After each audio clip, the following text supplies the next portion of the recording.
Sis and tell. Sis and tell. A whole lot of talk about a whole lot of nothing. Sis and tell. Amanda to stand up and Alison's on TV. When they hop on the phone, yeah, you know it's the place you wanna be. Sis and tell.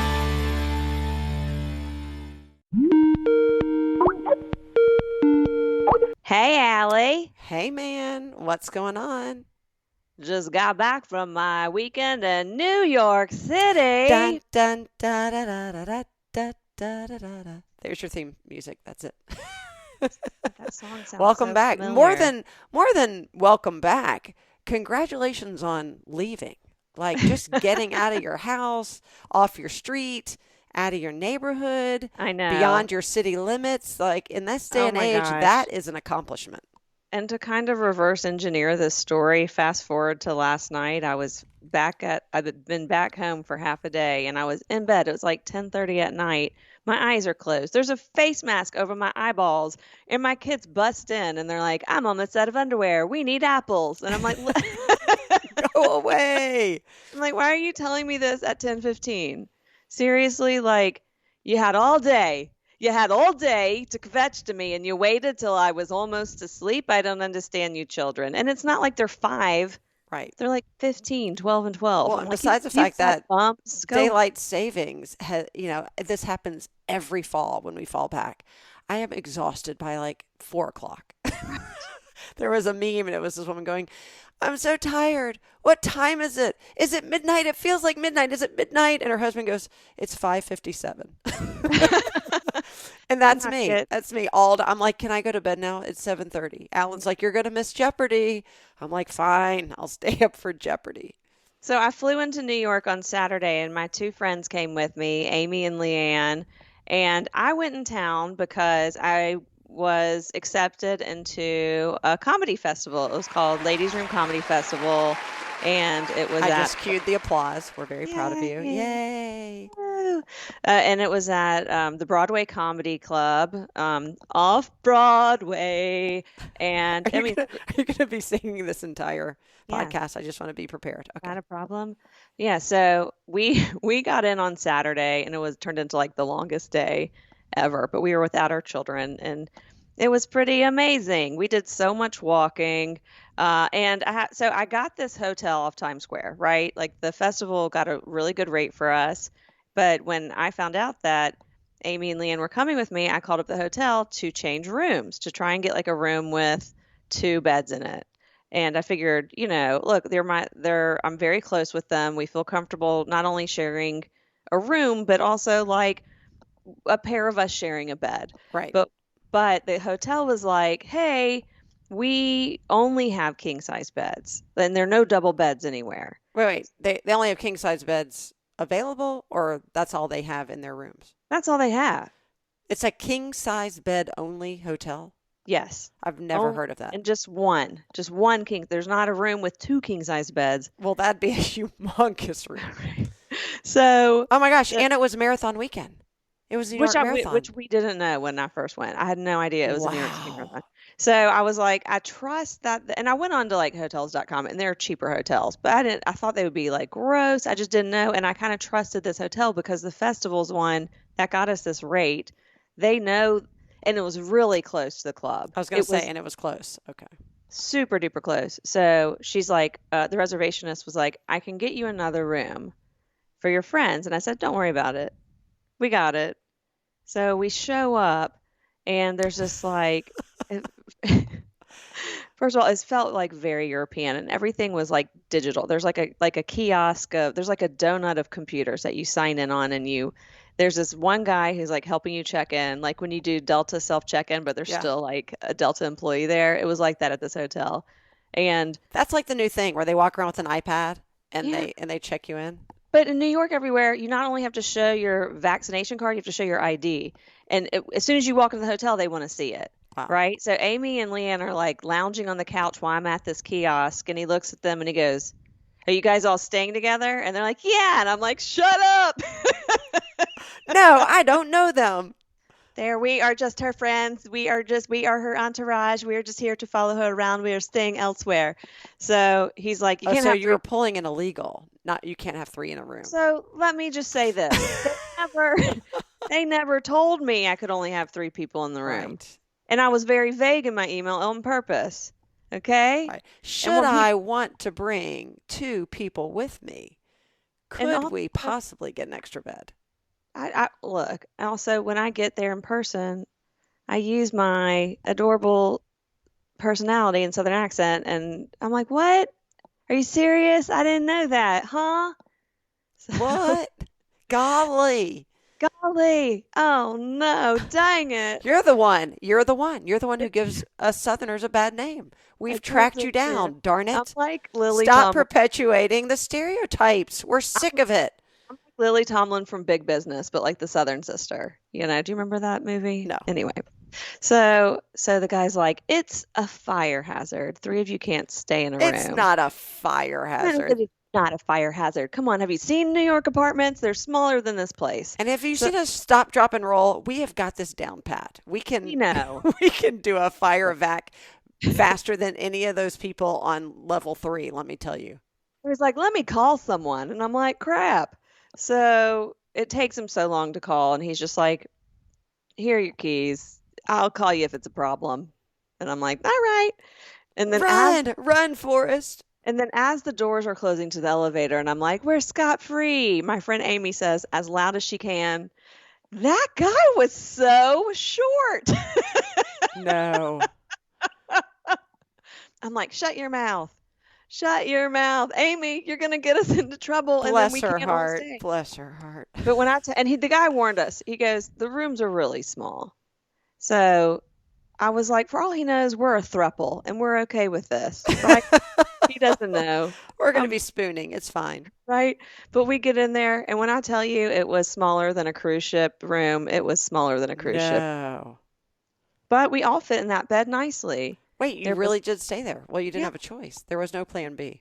But we were fine with it. We didn't care. It was a girls' weekend. We were having fun, and there was an iPad that controlled the room, and there was mood lighting, and you could like change the lights in the bathroom. By the way, the bathroom was like I wouldn't call it walls. I would call it like it was as if you were peeing in a giant bottle of Evian. Yeah. It was like plastic frosted walls, and so let me just say for the record though, at my age, as much as I have girlfriends, I would die for, right? They're my, where they go, ride or die. Yeah. My ride or die gals. I am not sharing a bed with two of them, even in a giant king size bed. That is quite the undertaking. I give you credit. So I have to say they're few and far between. I would say 0 girls I would usually do this with. No, and no, this doesn't define how I feel about my other friends. Please do not take this personally. Right. But for some reason, we just didn't care. It was so much fun. I didn't need space. After 2 days, I was like, okay, I could use my own bed and my own bathroom, because there is such a thing as vacation constipation, just like not being in your own setting, but also having no personal space. You just kind of hold it in. Right. And also, so anyways, that was a thing. TMI. So one thing that happened that we weren't expecting, that we knew a little bit before we got there, was that the New York Marathon was going to be there. So wait, was it running by your hotel? I don't know the route. I know it goes all over. But no, it was like closer to Central Park. And it was on Sunday, and my show was on Sunday. But you could walk to your show. Yeah, I could walk to my show, but my show was at a weird time. It was like at 2. And so we had all this time to kill. And Amy, she's an art teacher, but she's also super into art. They went to the MoMA. Then we decided to go to the Met. So we decided to walk there. Okay. And we walked everywhere. And as we were walking, before we left the hotel room, there are two decisions I made. One was, I'm going to wear these wedges. Okay. I had these really cute, and they're to my credit, they're from Tom's, and Tom's makes comfortable shoes. And these are really comfortable shoes. And they're wedges. They're really comfortable for wedges to a certain point, I found out. I was going to say, except I think I saw those wedges or a version of the Tom's wedges on Facebook. And then I went down the the rabbit hole, the shopping rabbit hole, and started reading the reviews. And someone said, for this price, let me tell you, they are not worth it, and they are the most uncomfortable wedges I've ever worn. Well, they're not mine. Those are not my Tom wedges. Okay, okay, good. These are comfortable. Yeah. To a point. I mean, the first mile and a half, they were great. But not if you're going to follow the marathon route. Okay. Right. The second decision I made was, and this was more of a feeling, it was based on a feeling, was that I really needed to take with me my banana Oh costume. no. Yes, Oh no. which I made do its not way like where from this is going. it made its way from Atlanta to New York. Why? Why? But Why? Amy and Leanne also have food costumes, right? What? And they Who were are going to you, take Fruit of the them Loom? This is right, not a Fruit of yes. the Loom Yeah, commercial. like a Chiquita banana convention. What are their So, fruit costumes? well, food. I should say food. Leanna has a pickle costume, and Amy's is, and this was just happenstance, so we all had these. Amy's is like a hot dog, but the thing is, Oh my God, you're all phallic. Do you Yes, realize you're all I phallic know. Yeah, symbols? makes it even better. But Ay. Amy's renovating her house, so half of her stuff's in storage, and she couldn't get her costume out of storage. So we were in the car when we were driving to the airport, and Amy's husband, very nice, he took us to the airport. Leanne's like, okay, so if Amy doesn't have her food costume, this is taking up a lot of space in my bag. I go, just leave it. Don't worry about it. It's silly. Leave it, and you have half of your bag back. So she left hers, but Hold on. Now I've got to back up. So you coordinated for these two Yeah. other friends to bring their food costumes. To so what end? What did you think you were going to accomplish with the three of you dressed as food in the middle of New York City? that we were going to take a picture in Times Square in our food costumes. Or were you going to charge, for picture taking with strangers, perhaps? Were you I going to be mean, busking of sorts? I mean, if someone wanted to pay us money, I would be like, here's my Venmo, you know. But These you have found your people. If they were willing to not right? only share a king bed with you in a Yeah. Disney cruise size hotel room, but also to bring food costumes to wear alongside you. These are your people. Hang on They to are them. Hang on they to them are for dear life. they're my Do they want to host a podcast? Because I'm You're looking for done. a succession plan. Okay, so first of all, they don't just it's beyond tolerating me. They appreciate. Oh They no, appreciate me they're encouraging you. and they I get it. might have to talk to them. Yes, you're right. They are They do. exacerbating all of these They things that I've been trying to nip in the bud. they So get me in a way that no one's ever gotten.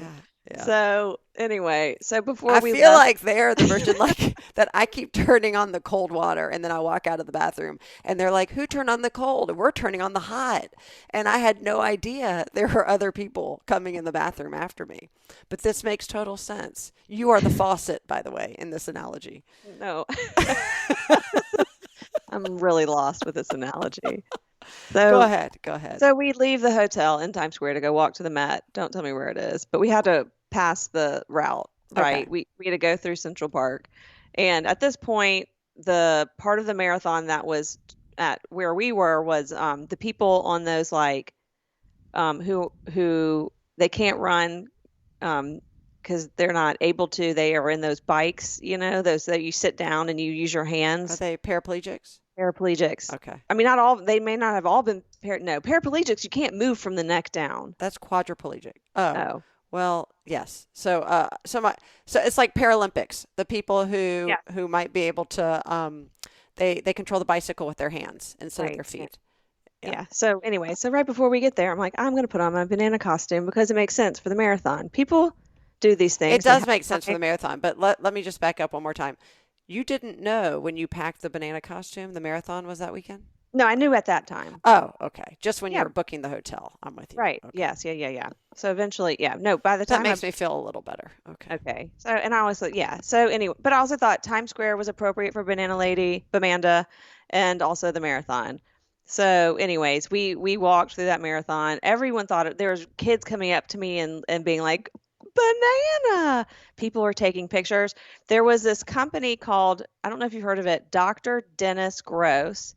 It's a skincare line and had people passing out like freebies. Wait. To, Is it a doctor or a dentist? his name is Dennis, Oh. not dentist. I'm like, why can't he make up his mind? Dr. Dr. Dennis Dennis. Gross. That's the name of the company, the guy's name? His name is Dr. Dennis Gross. Yeah, it's a skincare line, and they're passing out like teeny tiny, um, uh, like little sticks. When you like got it, did you go, sunscreen. gross? Yeah. No. So the first group that saw us, they gave us, these products, and they got so excited that I was dressed in a banana costume. So they took a picture. And there must have been 10 different groups passing out stuff. So every time I saw them, they would get excited, and they thought they were the only people who saw me in this banana costume. So I'm so excited for them to have their like catch up after the marathon to talk about everything that happened and the successes from passing out the product and sharing all these pictures, because everyone's going to have a picture with me. Because this other, I'd see someone else and they'd be like, oh my God, can we take a picture of you with you? And I was like, of course, because no one from your company has already done that. That's a great idea. Oh, it's all the same company, just all the same different. company. Oh, that's funny. It was like different groups, passing out stuff. So I actually did a search for banana marathon, and I did not come up. But What about Bananda? Bamanda is actually Bamanda. Sorry. Bamanda. So anyways, by the time we got to like Park Avenue when it's like really ritzy, I was gonna say. and I took the costume off. No, I knew good, better. good. We got to the Met. It was lovely. Then I started getting anxious because I had to get back. I had to get back to my hotel, right? We were supposed to be at the venue, the comedians, by 1:30. So I start walking from the Met. My initial objective was to get into a cab, which would have been smarter. But I had a little time to kill. I was like, I can walk. It'll take me 40 minutes to walk. I can do that. And I got my phone out to make sure I was going down the right path. So what were you, like 2.5 miles away? It was far. I can tell you by the end of the day, we had walked about 10 miles. Yeah.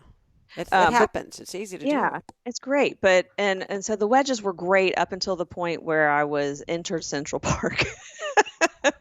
And also at one point I was on the wrong one side of the marathon, Oh, and no. I had to get to the other side in order to go follow these directions through Central Park, which was pretty dumb of me to even look at this direction instead of like going to like a cop and be like, what's the best way for me to get back to Broadway? Right. With right. I follow these directions. So I'm going through the park. I'm on the sidewalk. I see all this where I need to go. All these people are cutting through like a grassy knoll and then walking down this thing and getting back onto the sidewalk. So I start following them. And then I realize I'm on a boulder. A small boulder, but one that I cannot traverse with my wedges. Okay? So there's people piling up behind me, and I was just like, hey, you go ahead. I'm trying to figure out how to get down, because I'm like, I'm going to have to like sit on my butt and scooch down. How did they get down?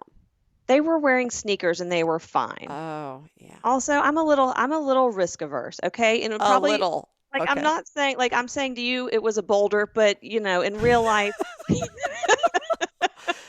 Oh gosh. Tiny little step. Yeah. So, and these were young adults, young women. They're probably like early 20s. And so one of them looked at me and goes, "Would you like me to hold your hand?" And I go, "Yes, that would be great." And the other one goes, "I can hold your other hand." I'm like, "Great, fantastic." Oh my God, that is hysterical. So they're like escorting me down this boulder, and I'm like, "Thank you." And then one of them turns around, and they look like they could be cast in Broad City. I don't know if you've seen that show. No. But so one of them turns around and she goes, "I have to ask, who cuts your hair?" Oh my gosh. And I had to break it to her. I'm in Atlanta. I I'm live in so Atlanta. sorry. Yeah. I live in Atlanta, but I just want to say thank you, Cortez at Wild Heart Salon, because I cannot tell you how many people kept on coming up to me and talking about my hair the entire Oh, weekend. Cortez, you get a round of applause too. Good There's job, even Cortez. there was a homeless gentleman and he asked for some cash. I was like, "Sorry, I don't have any." And he goes, "I love your hair." That did And I'm not like, happen. Yes, it did. It did happen. I swear to God. I swear to God. My ego, man. New York is so good for me in my needs for attention. You So brought your anyways. people to your people. It's Yes. amazing. Okay, So- did you make it back to the hotel in time? Please say yes. I'm stressing out. Well, okay. So then I realized I have to get over onto the other side of the marathon, and it looks like there's no end in sight. So I go up to a cop. I go, "What is the most efficient way for me to get over Did you this?" say I was really good at Frogger when I was a kid? Can I apply Run it right real now? quick. Yeah. Please let me through. So he's like, "You got to backtrack that way and go under the subway," which was about 2 long New York blocks. Mm. But I did it, and this is where it got comedic. So I finally crossed back over. I have got to get to 8th Avenue. I'm on 6th, heading to 7th, and then I look up and there's a sign that says 6.5 Avenue, right? I'm like, what is this bullshit? What is this Harry Potter, Hogwarts magic school that's in New York bullshit? Is this the platform I have to take to get to Hogwarts in New York? Right? I'm like, all of a sudden there's an extra avenue now to keep me from getting to where I need to. And yes, I did get to the venue in time. I was supposed to be there at 1:30 and I got there. I had time to go back to the hotel. Wait, well, what was Avenue 6.5? You're leaving us hanging. So I looked it up and evidently it's like a breezeway. It's a walkway that you can take in between avenues. So it's a thing. But I was like, this is ridiculous. It was like so comical because it was taking me so long and I kept on having these interruptions and trying to get there. And just to see Avenue 6.5, I'm like, really? You added another avenue? And the blocks aren't long enough. I have to keep going. And I was so upset. So I got back. I had 10 minutes to like quickly change, reapply makeup, and get there. And I had some surprises. Stuart came, Melissa, our sister-in-law, came, cousin Jacob. I knew they were coming, but I was waiting for the show to start before anyone arrived. And I look up and there's this woman with red hair staring at me. And it took me about 10 seconds to realize it was one of my close friends that I went to Israel with junior year abroad. Oh my gosh. Have you seen her since then? I hadn't seen her since probably senior year of college. Come on. Or maybe when I'd moved to New York. She just read about it on Facebook that you were performing? Read about it, and she goes, Becca's in the bathroom. That's our other friend. And then, of course, I can't control myself. What do you think? Did you start crying? Yes, I started crying. Gosh, nobody likes crying at a comedy fest. Right, but it sort of defeats the purpose, Amanda. It was so nice, and I was so taken aback, and she's like, you can't cry. I'm like, I'm sorry, that was so sweet. It was so sweet, and so they were in the audience. So it was awesome. I had a great time.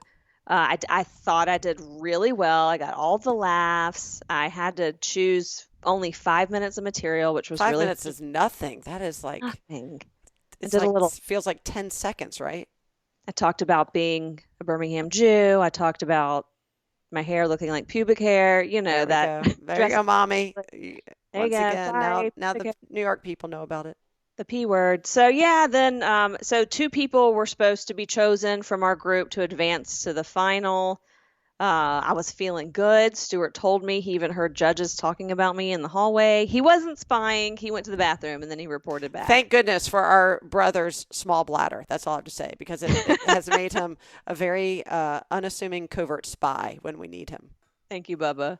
So yeah, and I was not chosen, but then right after my set, one of the judges, who's a talent manager, came up to me and gave me his card and was like, you should do road work. Here's my, what he was asking me all sorts of questions. He asked me to send him a 10-minute set. So I was like, thank you. My ego needed this. That's awesome. I was very. What does road work mean? Like you go on the road? Like you're yes. What? Like Mrs. Maisel? Yeah. Like you have to get in your jalopy and you get booked places? Yeah, you get booked places that are not your hometown. You get in your minivan. And stay in more small hotel rooms with only king-size beds? You stay with friends that live in those areas, or you have to pay for a hotel. Sometimes, if you're good, the comedy club has a little apartment above the club, and you can just stay in it. That sounds very sketchy. Yeah. I mean, Mommy's not going to like that. Do not stay in that. Stay in that comedy club room. We don't know who's been in there. But we know Jews everywhere. So I can find a couch to. That's true. Not only can you not do a set without mentioning you're Jewish, I don't think we can do the podcast without it. I know. Yeah. It's so, but it's ingrained. I've never performed with so many Jews in my entire life. It was so weird. Well, there are 1 million Jewish people living in New York City out of a population of 8 million. You do the math. That's a lot. But I'm like the novelty in Atlanta. Right. It's anyway. So you're probably a novelty there only because you're Southern. Yes. Were there any other Southerners? They're does Florida count? No, gosh, no. You know the answer to that. So. Well, it depends. Northern Florida counts as Southern, and Southern Florida counts as Northern. The woman who got second place in the entire contest lives in Panama City Beach. Well, that's Southern. We'll take her. Yes, I was so excited. She was Jewish? No. No, she was not Jewish. Okay. No. But I told her, I was like, oh my God, I go to Destin. And she's like, Rosemary Beach and 38. I go, no, that is not my Destin. My Destin's across from the Walmart. The back I'm porch, not, baby. right. I am not in the fancy Destin. I'm in the off 98. There we are. A hop and a skip, baby. Well, I'm proud of you. That's awesome. That's big time. Comedy festival and competition in New York City and Bamanda and Times Square. That's a lot for a 48-hour period. There was You so packed much. it in. We did a lot. It was delicious also. My feet hurt. Thank you, Toms. Well, speaking of the New York Marathon, shout out to my friend John Diener, who I call the Leaner Meaner Diener, who ran not only his 10th New York Marathon this past week, but his 28th marathon in his life. Wow. And I just think that's incredible. For someone, I'm pretty impressed with myself when I run a 5K. So a marathon is so far beyond my reach and even thought process. But Alan, he's done marathons, but Oh, I don't yeah. think I'll ever get to that level. Does he still do marathons? No. What's he done? He did marathons, he did triathlons, he did 2 Ironmans. Not that anybody's counting, but what I don't get credit for, though, is that I was athletic supporter during those years. Like the Booster Club. Yeah, I watched made every one signs? of those. Yeah. I navigated. You just explained how hard it was for you to just get back to your hotel. I actually had to find him at certain points along the way. This to was before yell like hello. Find My Phone. Oh, there's no too. Find My Friends. We have Right. no cell phones. Most It was of these. intuition. Yeah, right. This was pure mathematical calculations and assumptions and probability. Alan runs All of 6 those miles things. an hour. Yeah, if you're Yeah. wondering, if you're studying probability and math and longitude and latitude and geography and wondering when it'll come in handy in your life, if you marry someone who does marathons, it's going to come in very handy. That and having a father-in-law who has a bright pink baseball hat, so you're easily spotted. That's very important. Well, I remember Alan ran in the Boston Marathon when I went to school in Boston, and I had to find you guys. You were in college when he did Yes, that? I was in college, and y'all were staying at, I think, near Copley Square at some hotel, and they had already set up everything. And I actually told my friends in New York this story because when we were trying to cross over, and I could never do this today, but I had a camera with me. I think I was a senior because I was taking a photography class, and I had this really nice film camera, and it was around my neck, and I got to this barrier, and I just said to the cop, I need to get through. And because I looked like press. Did you look like press? Yeah. Yeah. And then he said, no problem. And he opened up the barrier and he let me through. And I probably saved God knows how long it would have taken me to get through to you because they weren't letting anyone else in. Okay, that's and I realized hysterical. There is power, and not anymore because everyone can have a camera now. But nobody does. Now the camera has power again because everybody has a phone. Right, but now you need press credentials. True. With security. But I used to carry that around everywhere with me, and I would just get into the craziest places. And I mean, it's just okay, that's hysterical. I've never heard that story. Yeah. And I'm somewhere I have pictures of him running in that marathon. Well, I need to find those pictures. Well, okay. I mean, I have a lot of pictures because that was also part of my duties, not just fan supporter, athletic supporter and cheerleader, but picture taker. Of course, my most embarrassing moment, I even hate to tell you this, is when he ran his first Ironman. I was working in PR, so we had a PR advertising agency. It was combined where I worked. And I made a giant 8-foot vinyl banner, and I sent it through our art production. I designed it. I had everybody look at it, and everybody would go like swim, bike, run. That's the mantra. But I'm thinking bike. Nobody says bike. I guess they do now. But I was like, you don't bike, you pedal. So I decided I was going to change the mantra to swim, pedal, run. I felt like that was more accurate.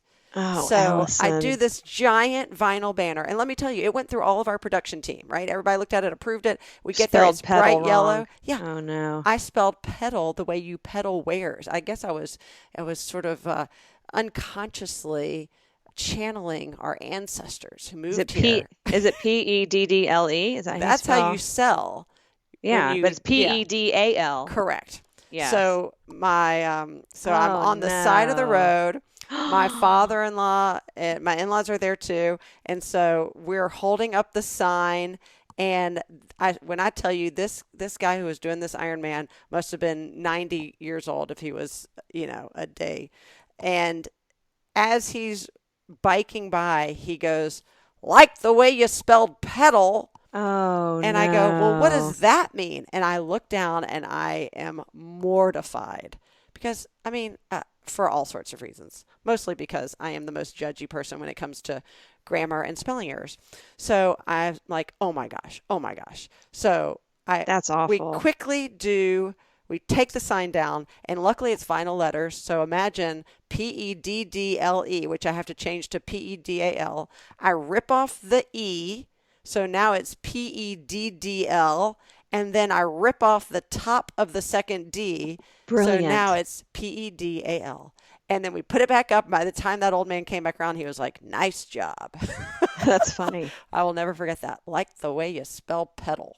So one time I had a sign mishap, and it wasn't for, misspelling, but I was able to go see the Olympic soccer game when the Olympics were in Atlanta. The soccer game was held in Birmingham, and I'd been interning at NBC 13 affiliate, and they gave me soccer tickets.